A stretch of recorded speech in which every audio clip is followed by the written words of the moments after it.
সপ্তম শ্রেণীর শিক্ষার্থী বন্ধুরা, তোমাদেরকে স্বাগত। দেখো, তোমাদের বইয়ের গণিত বইয়ের ৮ পৃষ্ঠা ৬ নং সমস্যার সমাধান করে দেখাবো তোমাদেরকে। এখন দেখো, বলছে ৫,৬০৫ এর সাথে কোন ক্ষুদ্রতম সংখ্যা যোগ করলে, মানে এর সাথে এমন একটা ক্ষুদ্রতম সংখ্যা যোগ করবো, যোগ করলে কি হবে, যোগফল পূর্ণবর্গ হবে। তাহলে এই সংখ্যাটা যোগ করার ফলে এই সংখ্যাটা একটা পূর্ণবর্গ সংখ্যা হবে। তাহলে আমাদের প্রথম কাজ হলো এটা পূর্ণবর্গ কিনা এটা যাচাই করে নেওয়া। ঠিক আছে, আমরা পূর্ণবর্গ করার ক্ষেত্রে বর্গমূল বের করে নিতে হয় 0,5।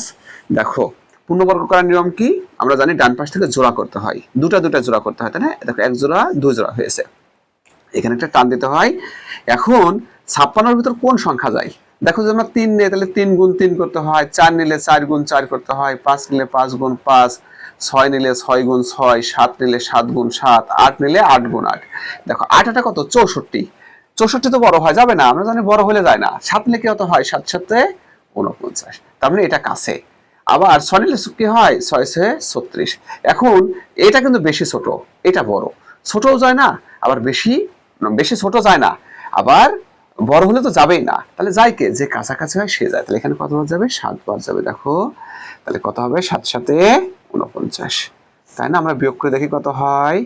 এখানে তোমার 9 কত হলে 16 হবে, তাই না? 7 হলে হাতে 1 আমরা কেটে আনলাম। দেখো, এই 0,5কে কেটে আনলাম, তাই না?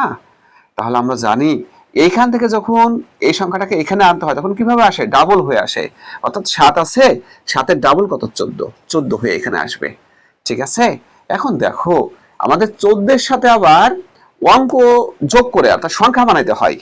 এই 14-এর সাথে তুমি 5 নাও, তাই না? তাহলে আবার এই 5 দিয়ে গুণ করতে হবে। যদি তুমি এখানে এই 14-এর সাথে 6 নাও, আবার এই 6 দিয়ে গুণ করে দেখতে হবে যে 705-এর ভিতরে যায় কিনা, এটা আমাদের নিশ্চিত করতে হবে। আবার এই 14-এর সাথে যদি তুমি 4 নাও, তাহলে 4 দিয়ে গুণ করে দেখতে হবে যে এই 705-এর ভিতরে যায় কিনা। আমরা তো যাওয়ার বিষয়টা জানি, বেশি ছোট হলে যায় না, বড় হলে যায় না, আবার কি যায় কে? কাছাকাছি যে হয় সে যায়, অথবা সমান হলেও যায়।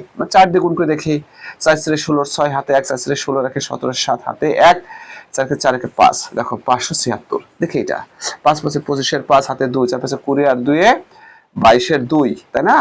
হাতে 2, 5 5 7। এই দেখো, এটা কিন্তু বড় হয়ে যাচ্ছে, 5 বারই বড় হয়ে যাচ্ছে। তার মানে যাবে না, যাবে কে? তাহলে যাবে হলো কাছাকাছি যে সে যায়, 4 বার যায়। তার আগেরটা সবসময় যায়। তাহলে এখানে 4 নাও, গুণফল কত হয়? 4 দিয়ে আবার গুণ করতে হবে, গুণ করে দেখতে হবে কত হয়? 576, তাই না? তাহলে ফ্রেন্ডস, আমরা দেখি বিয়োগ করে এখানে কত থাকে? 9, তাই না? তাহলে 9 যদি থাকে, হাতে 1, সাথে 8, 8 10 হবে, 2 হলে হাতে আমার 1 6 129 ভাগশেষ থাকে। এখন দেখো যে এটা তো বিয়োগ করলে আমরা জানি পূর্ণবর্গ হয়ে যেত, তাই না? কারণ এটার জন্য পূর্ণবর্গ হতে পারে নাই, কিন্তু এখানে তা বলে নাই, বলছে কত যোগ করলে পূর্ণবর্গ হবে। তাহলে আমরা এখানে 5 বার নিতে পারি নাই। কেন? 5 বার নিলে বেশি বড় হয়ে যায়। এই দেখো, এই যে 725 হয়ে যায়, কিন্তু আমাদের আছে তো 705, আমরা 5 বার নিতে পারি নাই। কিন্তু এখন দেখব কিভাবে লিখবো। 74 এর পরের সংখ্যা কত হবে? 74 যোগ 1 সমান 75, তাই তো? 74-এর সমান তো 75-ই হয়। তাহলে আমরা লিখতে পারি অতএব, দেখো, 75 গুণন 75 সমান, আমরা 75 আর 75 গুণ করে দেখি, কারণ দুটা সংখ্যা গুণ করলে সে কি হয়? সেই সংখ্যাটা একটা পূর্ণবর্গ সংখ্যা পাওয়া যায়, তাই না? আমরা গুণ করে দেখি কত হয়। তো ফ্রেন্ডস, দেখো, গুণফল এটা হয় কত? 5625। এখন দেখো, এটা কিন্তু একটা পূর্ণবর্গ সংখ্যা, কিন্তু এই সংখ্যাটা কিন্তু পূর্ণবর্গ ছিল না, এটা কিন্তু পূর্ণবর্গ না। তার মানে এর ভিতরে যতটুকু কম আছে, মানে এটার ভিতরে যতটুকু কম আছে এখান থেকে বের করে এখানে মানে যোগ করলে কিন্তু সে পূর্ণবর্গ হয়ে যাবে, তাই না? তাহলে আমি লিখতে পারি অতএব যোগ করতে হবে কত? 5625 বিয়োগ 5605, তাই না? এটা বিয়োগ করলে আমাদের কত যোগ করতে বের হয়ে আসবে আমাদের? দেখো, এই দেখো, 20 যোগ করতে হবে। তার মানে এখানে যে 20 বেশি আছে, এই 20টা কিন্তু এখানে কম ছিল। এই 20 কম থাকার কারণে কিন্তু এই সংখ্যাটা পূর্ণবর্গ হয় নাই। ঠিক আছে? তাহলে আমাদের কত যোগ করতে হবে?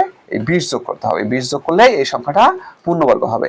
কারণ কি দেখো, আমরা পূর্ণবর্গ সংখ্যাকে বের করে নিয়েছি, এই যে এটা পূর্ণবর্গ সংখ্যা। কারণ কি 75 আর 75 গুণ করছি, একই সংখ্যা দুইবার গুণ করলে কিন্তু পূর্ণবর্গ হয়ে যায়। এখন তোমরা বলতে পারো 74 74 কেন করলাম না?